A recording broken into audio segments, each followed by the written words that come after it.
Good evening, everyone, and welcome to the Brian Crombie Radio Hour on Saga 960. Well, today, June 10th, is Mississauga Mayor by-election day and Ward 5 by-election day. And it's going to be an interesting race tonight because all the polls say that it's close. I think that the polls, though, are kind of misleading in that the polls say that there's only one poll says 16% undecided, another one says 30% undecided. But most historical elections would suggest that there's actually 70, maybe 80% of the people that don't show up to vote, because turnout in the last election was 21%. Turnout in the previous elections have sort of maxed out at around 30%. So a poll that says there's only 17 or even 30% undecided really may be misleading, because the reality is it depends on who shows up at the polls. And if only 20 to 30% show up, it's anyone's game. And so it's going to be kind of interesting to see what happens. I thought that I would talk tonight a little bit about some of my reflections on my experience for the last 5 weeks of running as a mayoralty candidate. Win or lose, I think it's been a interesting, fascinating experience for me. I've been involved in lots of elections in the past, but always from the back as an organizer or as a helper or a supporter, never as the individual actually running. And so this was a really interesting experience for me to be running. I'm going to talk about a couple of things. Number one, I do think that we talked about some of the challenges, but I don't know if people in Mississauga really realize the challenges that we're facing and or came to terms with these challenges that we're facing. Debate after debate started with, we've got high taxes, we've got unaffordability in housing, we've got a lack of transit, potential congestion, and increased crime. Most organizations with that kind of a report card wouldn't be promoting one of the people responsible for that report card into the senior role, and yet that is what a lot of people are considering. And I think that really is astounding to me. And I've used this analogy before. It may or may not resonate with people because I do think a lot of people thought, you just can't do the job unless you are an existing city councillor, which I don't think is true, but that's their right to have that. So taxes, let's start with that to start with. Mirnet did a study. I've done a show on this, and I've been talking about this. City Council have been misrepresenting their tax increases. They say it's been going up at a modest 2.3%, but it's actually been going up by 6.3%. And let me explain to you how they get their numbers. What they do is they take the Mississauga tax increase and they divide it by the Mississauga taxes, which is appropriate, but also by the Peel taxes, which is completely inappropriate. Then for Peel, they say it's gone up by 4 point something percent. The way they get that low number is they take the Peel tax increase and divide it by the Peel taxes, but also the Mississauga taxes. And they get 4 point something when it was actually 8.4%. And they add these two percentages together, the 2.3 and the 4.5, and they get what they say is the overall tax increase. In reality, Mississauga went up by 6.3 and Peel went up by 8.4. So they're going up by 2 to 3 to maybe a little bit more than inflation. I think a lot of companies in our current economic environment, which looks like we're in a per capita recession, maybe an actual recession, would be having big problems if they were allowing expenses to go up by multiples of inflation. And the fact that they are not understanding and or misleading, or frankly, misleading and misunderstanding and misleading themselves, suggests to me that they're not in control of the budget. And, we've had some lip service paid to, I'm going to keep inflation, I'm going to keep tax increases to the amount of inflation, or one person says they're going to, make it zero, no tax increase whatsoever. But none of the existing city councillors have said how they're going to actually do that. They've talked about, maybe we'll be able to find some expense controls. But if all these people think, being an existing city councillor is the key to success in the job, one would think that they would come with some knowledge and some experience and some ideas on where they'd actually be able to cut the expenses. And I haven't heard any. So that's number one. Number two is housing inaffordability. And there's been a lot of talk about housing inaffordability, not a lot of solutions. I think that there is, some people that have been talking about this idea of fourplexes, but it's it's interesting because they talk about it out of two sides of their mouth, quite frankly. They say, it's a solution, and we got to have infill and missing middle and all this kind of stuff. And then when people say, well, we don't want actually every house on every street to be split into four because that's different for a neighborhood, they say, well, but not a lot of people will do it. Well, if it's not a lot of people will do it, why is it such a great idea? And I don't think it'll actually have that much of an impact. So, maybe something appropriate to pass, but it doesn't solve the problem. And it certainly doesn't solve the problem at scale. I think the only answer is increased density and increased height around transit nodes. And most of the councillors seem afraid to suggest that, undoubtedly because of community groups that have been opposed to it. But then they go on and they talk about, we'll bring a subway to Dixie. And they are correct that the environmental studies were done historically such that you could take a subway to Dixie, and it would be reasonably inexpensive to do so because you could go along the existing railway, right of way that goes past Kipling on to Dixie. The GO train runs on it. But they fail to say that in Vaughan, where they got the subway extended, they're building 50 and 60-story towers, and you've all driven by that. The Vaughan Metro Center is huge. It's really quite it's really quite impressive what they've built there, and that property tax base that they've enjoyed because of that has helped Vaughan's finances fairly dramatically, and they're building a living arts center, a new city hall, and a whole bunch of other things that come along with that dramatic increase in the property tax base. It's interesting. The Metrolinx and the TTC are talking about extending the subway, the Yonge Street subway, north of where it ends at Finch into north of where it ends at Steeles to Finch, and then on into Richmond Hill. And there's a competition between Toronto that at Yonge and Steeles is talking about a 50-story tower, or frankly, 15 50-story towers. And Vaughan is actually saying, come to Vaughan across the street and we'll build 60-story towers. And there's a huge amount, something like 25,000 people that are planned to be built homes for in that area. And in downtown Markham, or this new downtown Markham that's between Kennedy and Warden, along the all-day two-way GO train service that the Metrolinx has put in place, there are 40-story towers at a reasonable amount of density. The density at Dixie and Dundas is 25 stories right at the corner and 12 stories close to the GO train station. It doesn't make any economic sense for the province and Metrolinx to extend a subway into Mississauga if that's all Mississauga and the council in their wisdom are going to approve, and or frankly the community is going to allow. But they don't tell you that.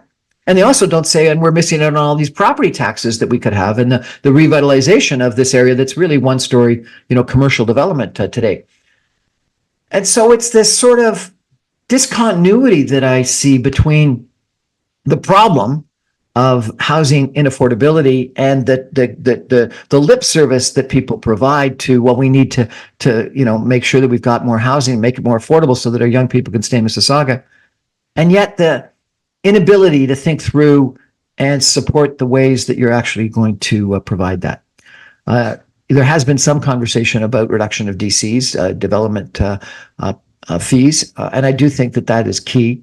Most of the people that I've heard, if they have talked about it, they've only talked about it for purpose-built rental. Purpose-built rental has had some huge benefits of late. The government's taken off the GST, the HST, and CMHC, Canadian Mortgage and Housing, is providing very attractive low-cost financing for rental, purpose-built rental development. But lots of developers are worried about rent controls, and lots of people don't want to rent; they actually want to buy. And so, why is this DC reduction only for rental and not for condominiums of a certain price? Or lower as well? And why isn't the DCs reduced or eliminated for everybody? I think there's been a lot of calls for the DC reduction. There's been some interesting communication of late that says that it is purely a very regressive tax. It's a tax paid for by young people, by renters that want to buy homes, by newcomers that come to our society. And we really are paying for things that were way beyond the idea of, growth pays for growth, that was original idea. Former city planner in the city of Toronto, just this past weekend, did a list of all the things that the DCs end up paying for, which is police stations, daycares, hospitals, a whole bunch of items that, aren't the water and sewers that one would normally think of. So I think that DCs these development fees really are a tax on the young. And it's a regressive, if not the most progressive tax, and have got to be changed. And I reiterate, I don't think people have, the councillors that are running, and the conversation, the debates have been a lot about that. And then I think that, urban design is another issue where Toronto has moved away from all of the height has to be on Yonge Street and downtown, and is allowing height in Cloverdale and the Golden Mile and North York, etc. While in Mississauga, we only allow the height to be at square one. We want to have this downtown, and we've been encouraging it and restricting any kind of height elsewhere. I'm not sure that's right. In fact, I think it's wrong, and most people would suggest that kind of urban design is outmoded thinking. Which comes to my last point, in that we have a red tape and bureaucracy in Mississauga that many people in the development industry tell me is one of the worst in the GTA. And yet a lot of the councillors don't realize it. And maybe they actually like it because they have undue influence on the whole process. Really what we should be doing is improving the system such that people don't have to go to the Committee of Adjustment or go back to council as often as they do. We should have more as of right zoning such that, if people are going to build things and we know that they're going to get approved ultimately, particularly if they have to go to the Ontario Land Tribunal, what was called the Ontario Municipal Board OMB before, and or City Council are going to ultimately approve it. Why don't we just give them that right to approve it and build it right away? Why do we have to make everyone go through 12 different studies and a huge amount of process over and over and over again, and time and red tape and fees before such time as they get approved? The typical developer, when he buys land, ends up having twice that cost in land by the time 5 or 7 years later when they want to build, because the land that they may be bought, for an example, at $1 million an acre, you pay interest on it, or your equity investment goes up, plus you pay a whole bunch of fees, plus you pay for all your architects, for all your planners, for all your legal people. Then you might go to the OLT, and then 5 or 7 years later, wow, your all-in cost is actually twice what you initially paid, and it becomes uneconomic. And that's one of the reasons why you've seen so much slowdown in the building industry today. So I do think that there is this naive attitude toward, we can't do anything. It's mandated by the provincial government. We can't speed things up. We can't modernize. We can't become more efficient. There are numerous different cities that have really gone and looked at digitization, streamlining processes, making sure things get approved more quickly, getting rid of double duplicate zoning, and simplifying their official plans and their zoning. And all those, I think, are smart things that Mississauga hasn't done and could do. So those are some initial ideas that I've got. I'm going to take a break for some messages and come back with crime, which was another big issue that came up in this election. Stay with us, everybody. Back in 2 minutes.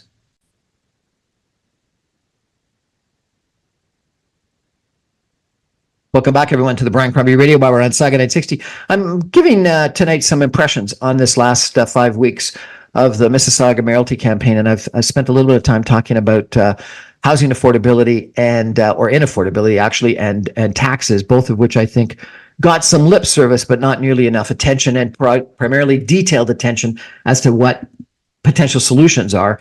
And again, a lot of people within Mississauga sort of left with this, and frankly, some of the Toronto media that covered the campaign also left with this idea that you had to be a city councillor to be competitive and to think about becoming mayor.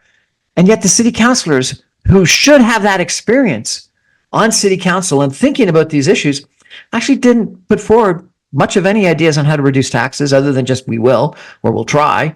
And didn't have really good concrete ideas on what to do with housing other than, fourplexes and maybe some comments on development fees. And so I was very disappointed that they didn't have more concrete ideas. And one would have hoped that if they'd been on council previously, they would have had more ideas on exactly how to do this.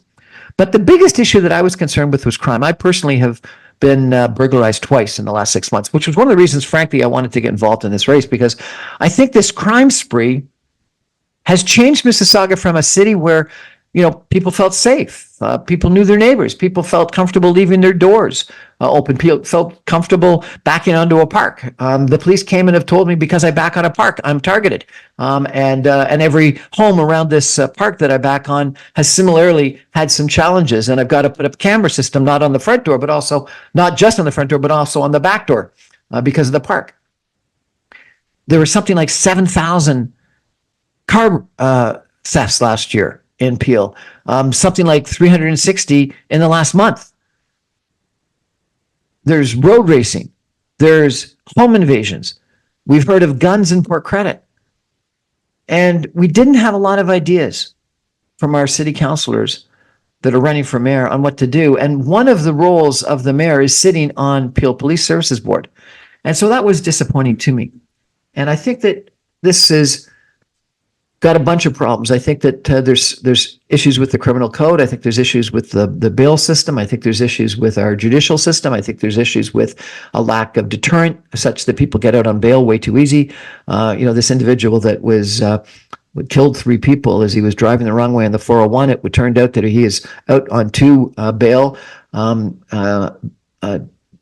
restrictions. He also had 2 license suspensions, and he didn't care. He was still going out and doing what he was doing, stealing cars and killing people. It's unbelievable that he didn't spend any time in prison. So I think that we need to think about what's going wrong with our society if we have this kind of crime. And Jane Jacobs back in the 1960s talked about vigilant neighbors, eyes on the street as being the most important way of reducing crime, that you knew your neighbor and you knew what was going on in your neighborhood. And I worry that we've lost some of that. I think that with COVID, all of us, living at home, being sequestered, we may have had less interaction with people in our community in the past. I think that we've had less sort of community spirit in the last little while. And I think that we're more isolated, more alone. I worry that there isn't as much attention. One of the candidates suggested a $10,000 snitch line, which I thought was a bad idea. And the reason why I thought it was a bad idea is it's been proven over and over again with the Red Cross donations that once you start paying people for what you want them to do as part of society anyway, they stop doing it out of the goodness of their heart and out of their sense of civic responsibility, and they'll only do it if they get paid for it. And I worry that when you start paying people for tips on a snitch line, and it's like $10,000, people are going to be holding back and waiting for that big score, rather than doing what they should be doing, which is reporting suspicious activity, criminal activity all the time. So I think crime is a big issue, and I think we've got to have a really serious conversation. Peel Police increased their budget, I understand, by something like 15% last year, so a very substantial increase, and yet it still hasn't solved the problem. We talked a lot about separation of Mississauga from Peel, and yet that would have made Peel Police, if it was separated, less efficient. And I don't know why we did that. We should be thinking about more efficiency. We should be thinking about more opportunities to save money on some of the things so we can spend more money on community policing, on having people just in the neighborhood. In one of my burglaries that happened in my house, the police were there within minutes because they thought that there was someone in the house, and they said to be just down the street at another burglary. I'm not sure if that's good or bad because they were just down the street. The next time, it took them the next day before they came. That's not a terribly great response time.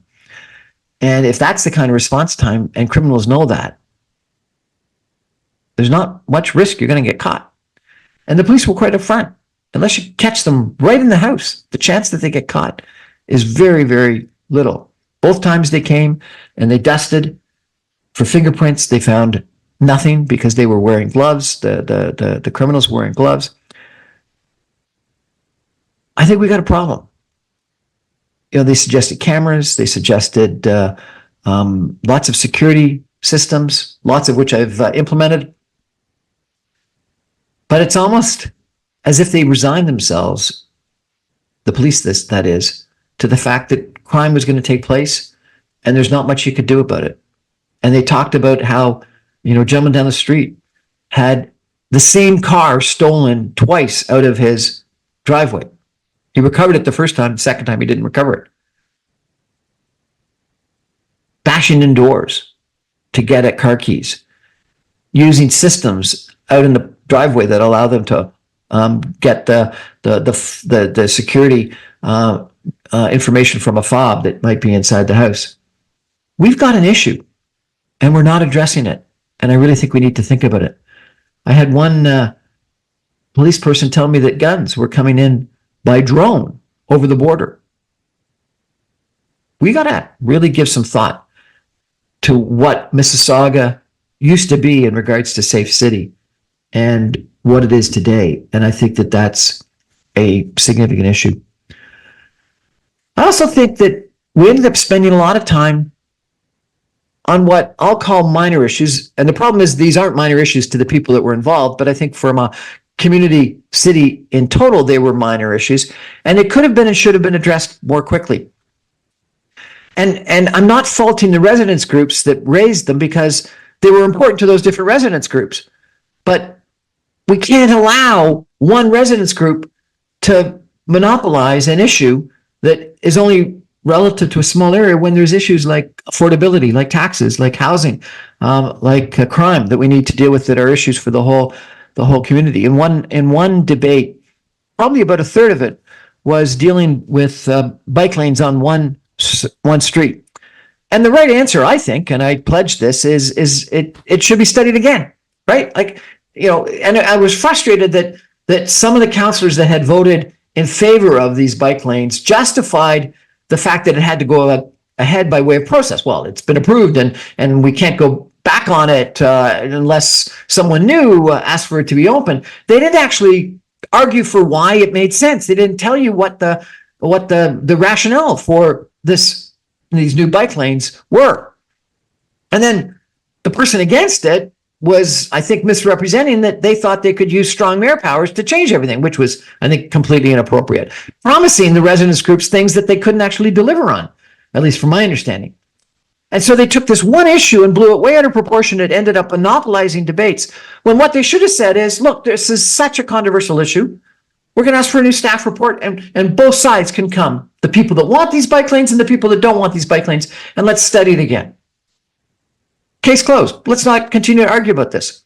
And then another residents group didn't want a development in one area, and they once again monopolized the debate and sent emails after emails after emails after emails. They actually, I got emails from several people that led it by, please personalize this before you send it, so that the candidates that receive it will think it's an original email. People didn't even change that. They just sent it on so that you knew it was a mass email sent to numerous different people. And again, this issue was really important to the residents in that area. But this is what's wrong with our society at times, when one resident organization that has an issue in one area uses an election campaign to monopolize the whole debate or campaign on their one issue. When again, the right solution would be, we should put it forward to a new study, a new debate, and bring the people, both pro and con, to discuss it. I think that's the right solution. So I worry that minor issues, or if they're not minor, they're major for that people, but for select people in one little area, ended up becoming big issues and monopolizing debate when we had a lot other important issues like housing affordability, like crime, like taxes, etc., transit that needed to be dealt with. I think, in addition, there was a real issue with the debates. And it was interesting because when the election was first called, there were signs all over the city encouraging people to register for nomination to run. And then once nominations were closed, it seems like almost everything was done to discourage people from being included in the process. And I think this was wrong. And I think that one of the things that, if I was ever elected and or had some influence on it, I would establish a process such that objective policies could be established, maybe enforced by the city and or funded by the city, to have debates over time that may slim the attendance down to the last couple of people that are leading in the polls, if that's what people want. But too many really good people were cut out of debates early on. And, I complained about it, but I'm not the only one. Some really credible, interesting people. And I'll give you a couple examples if I could. There was one gentleman that was an efficiency expert that's traveled the world doing efficiency studies. He was cut out of debates when I think efficiency in government and getting rid of red tape is one of the biggest issues. There's another guy who was talking about the amalgamation of Mississauga and Brampton into one city, which was recommended by Ann Golden in 1996 in the GTA task force. And for the last 2 years, we've sort of twiddled our thumbs thinking about the separation of Mississauga from Peel and wasted a ton of money and wasted a lot of time and meant that we ended up having to give stay pay bonuses to a lot of the people at the region of Peel, and it didn't end up going ahead. And it was decided by, it seems, one mayor and one premier, both pro, and then con and con. And it didn't make sense. And yet this individual who's given a lot of thought to this issue, and it was a different solution than what a lot of other people had, was cut out of debates and didn't have the opportunity. We bemoan the fact that we have a 21% turnout, and some suggestions were that the turnout for young people might be less than 5%. And yet there were some really capable young people that had put forward their names, and they were excluded. So, when you tell people, we want you to be involved, we want to hear your voice, we want you to come out and vote, and yet if you actually have the courage to put your name forward, we're not going to give you a chance to speak. We're not going to give you an opportunity to be part of the big boys, the big girls debate, big people's debate. And some residents organizations, which are all about giving people a greater voice and including people that aren't just elected city councilors in the process and allowing them to have a role in the budget and thinking about issues, were some of the worst offenders in excluding people from debates. And then we don't have much media in Mississauga, and CBC, our national media, publicly funded, excluded people from debates. I thought it was completely inappropriate and with unobjective criteria. And then there were two debates run by, I think, and I'm going to try to prove, partisan organizations that should not have had what they called, official mayor's debate on housing. Another one was supposedly a UTM students debate, but the organizer was in his 60s from Toronto and a partisan liberal.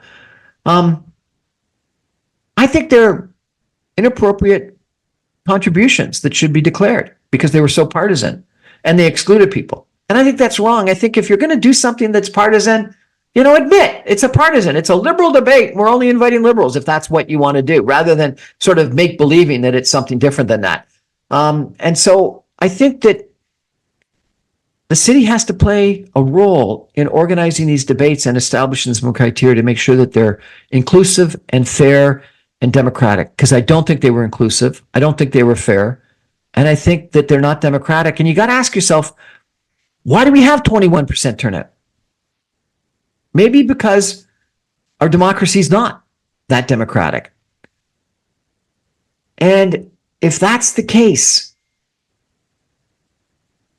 don't we need to do something about it?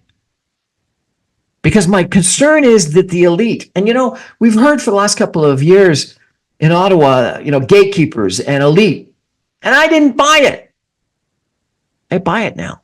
I think there are some gatekeepers and elite that really don't want you all to go out to the ballot box because they'd rather just, know who's going to go to the ballot box because I've got them ID'd as a liberal or a conservative or an NDP, and I want to know exactly how they're going to vote. So I don't want all those great unwashed masses to go out to vote because I don't know what's going to happen then. So restrict them, the new people, from going into debates and don't allow them and don't encourage them to go out and vote. I'm happy with 20 to 30% turnout because I can then control things. That may sound very conspiracy theorist oriented, and I'm certainly not a conspiracy theorist, but my experience is that that's what the elite, the gatekeepers want it. They don't want everyone to go out to vote. They only want the chosen few, the people that are activists, because they know where you are and they don't know how everyone else is going to vote. So I think these debates are a real problem. And then I think media. Mississauga doesn't have a lot of media. 960 AM, which I'm on every night at 6 o'clock, is one, but there's not a lot of other media. And I think that CP24 tried. I think CBC did not try and did a bad job. And for our national publicly funded media to do such a bad job, I think is shameful. And I'm going to hopefully prove that. And I think that we need the city to think seriously about somehow educating. The rebates that they provide for donations cost the city a substantial amount of money. I wonder if that's really the right thing to do. Maybe what they should do is use some of that money to prepare one newspaper that goes to every house, that has every single candidate's bio in it, that provides the information. Or maybe it's a sponsored video show that provides the appropriate information to everyone.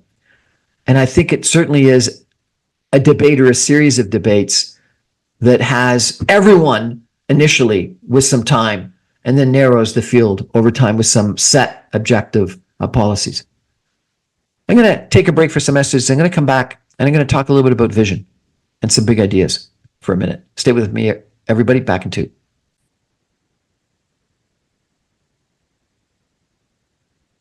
Welcome back, everyone, to the Brian Crombie Radio Hour on Saga 960.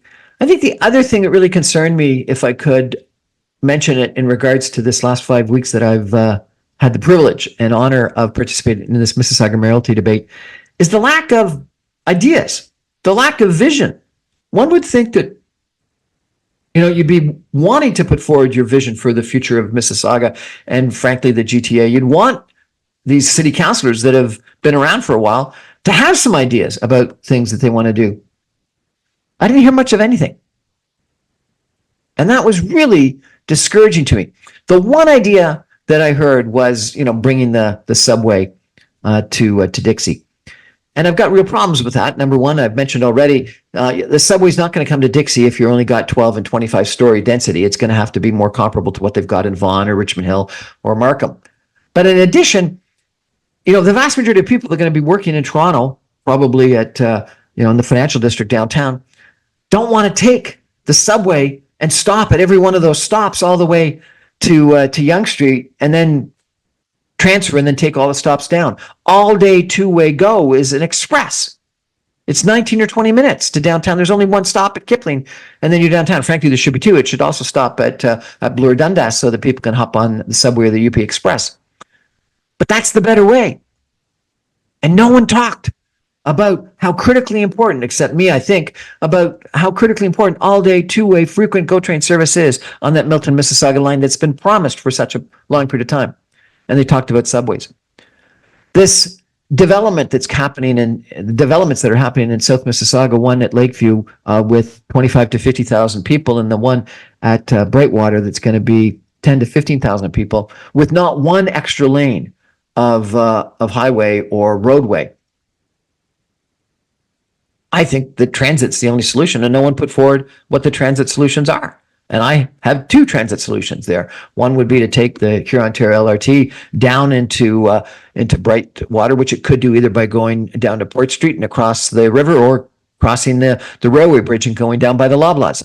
I think that that's critical. You got to get something to the other side of the Credit River. Otherwise, Mississauga Road, Huron-Ontario, Stave Bank, and Lakeshore are going to be a complete disaster.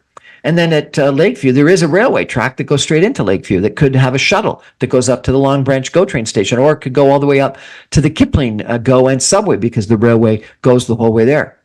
No talk about it. Nothing. We talked about,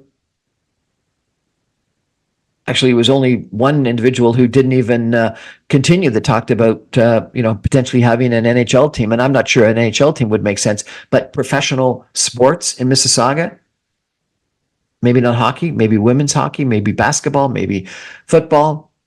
I think it's a great idea, but we didn't talk about a big idea like that. Hazel McCallion had big ideas and talked about and built the Living Arts Center, Celebration Square, City Hall, Hershey Center, now the Paramount Center. What have we done lately? And what have we talked about lately? I raised a few. I talked about, a 551 park that we could develop and program correctly that could be sort of a center of excellence for parks in North America. 551 acres. It's the third largest urban park at Riverwood, Arundel Conservation Area and the Pinchin Farms. But it's not programmed right. It doesn't have museums. It doesn't have shops. It doesn't have the stuff that you need like Central Park or Stanley Park has to make it something spectacular. One Port Street, which is this 150,000 square foot, 18-acre port warehouse that sticks out into Lake Ontario, could and should be a waterfront retail entertainment. Britannia Farms, 120 acres on Huron, Ontario, between Bristol and Matheson, that could be Black Creek Pioneer Village. I could go on, but I'm not a city councillor. Those ideas have come from work that I did when I was chair of the Mississauga City Summit. That was 7 years ago. Where's those new ideas today? Where's the vision that some of these city councillors running for mayor have? We are, in the Greater Toronto Area, the fourth largest metropolitan region in all of North America after Mexico, Los Angeles, New York. Going from Oshawa to Niagara Falls and Kitchener-Waterloo. Contiguous metropolitan vision. We need a vision for the role that we play in that great city, extended city, and we need a role for Mississauga. Mississauga could and should be the most wonderful city on the water in Lake Ontario, the Great Lakes. Why don't we have that vision? The best city on the Great Lakes, incorporating water, ravines, the Credit River, etc. With an incredible resource, with the second largest employment zone in all of Canada at the airport corporate zone that goes from the airport to along the 401 west to Pill Hill. It's an incredible resource that in Kitchener-Waterloo would get money from the federal government for a supercluster, or in the west for resources or fisheries in Atlantic Canada. We don't get that money because we don't think about how critically important it is. And that's the high value, high paying jobs that we want for us and our kids and for our community, so that we can have wonderful people come here and pay taxes and contribute to our society. Where's that vision? Where's those big ideas? We haven't heard them yet. I hope we will once whoever gets elected gets elected. And then I guess the final comment I want to make is I think this campaign's been very ugly. Carolyn Parrish didn't come to a bunch of debates because she felt that she was attacked and insulted. I was attacked and insulted online by one candidate's people, and I thought it was completely inappropriate. So I can understand Carolyn Parrish's perception. I think that they manipulated some of the things that she said to their advantage. I really worry about how council is going to operate with people that were so negative toward each other once they have to get back on city council. And I do think that one of the problems is that this provincial regulation that doesn't really allow councillors to run for council and mayor during a regular election. They had to choose which one they want to run for, but during a by-election, an MP would have to resign before running for a mayor. An MPP would have to resign. A city worker for any other city would have to resign before running for mayor. But for some reason, city councillors don't. I don't think that makes any sense. And because of that, you had 3 city councillors that kept their jobs as city councillor, got the benefit of that, got to go up on stage and introduce the city councillor at event after event after event, got called councillor whatever when they were introduced all the time, when frankly they all should have had to resign and they all should have had to be equal and risk losing their job if they lost. But because of that, I think we're going to have a dysfunctional council after tonight. I hope not, but I fear that that's going to be the case because the insults, the infighting, the negative comments were one of the worst that I've seen in politics, and I've been involved in politics a long time, and I think it's wrong. And then I guess one last comment that I would make. I think that it's really difficult to get your message out. And we've got to make it easier somehow for people to get their message out.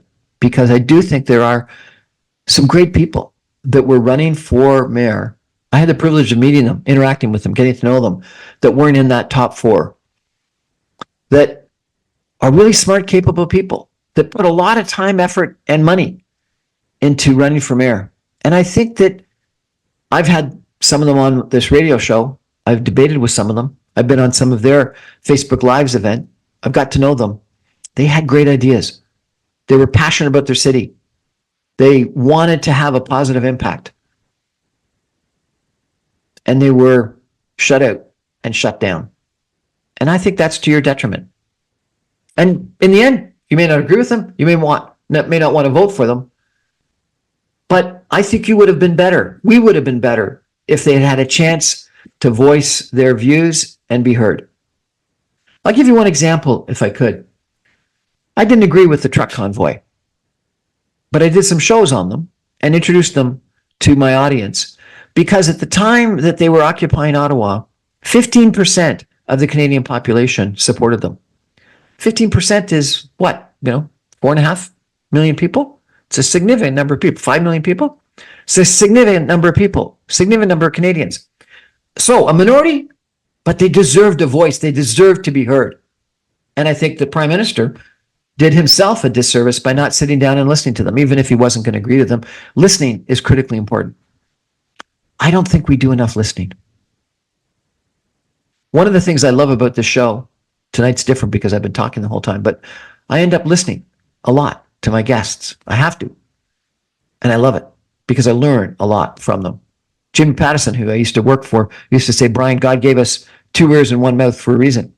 And the ears are always open and the mouth can close, should close a lot. I don't think we gave those individuals the time, the attention, the voice that they deserve. And I think that we have harmed our city because of that. Even if we weren't going to vote for them, even if they weren't going to get elected, even if they had no chance, but to listen to them would have really been beneficial. And so to those residents' organizations that excluded them, I think you did yourself a disservice. I think you did our city a disservice. And to the media that wanted to get into the horse race right away, I think you did democracy a disservice. And I think you did our city a disservice. People that have some great ideas and put their name forward and spend some money and spend 5 weeks trying to earn your support, I think you should at least give them a chance. I thought they were, for the most part, really smart, really capable. And some of the ideas were interesting, very interesting. And I think would have challenged our city council and whoever ultimately becomes mayor to do a better job. And isn't that what democracy is all about? That Norman Rockwell picture that we've all seen, and it's a US example, but of the laborer standing strong, speaking his mind, is inspirational. But I worry that we don't live up to it. We shut down so quickly. We limit so quickly. We exclude so quickly. And maybe that's why we only get 21% turnout. It's our own fault. We should listen more. We should involve more. We should include more. We should be more open.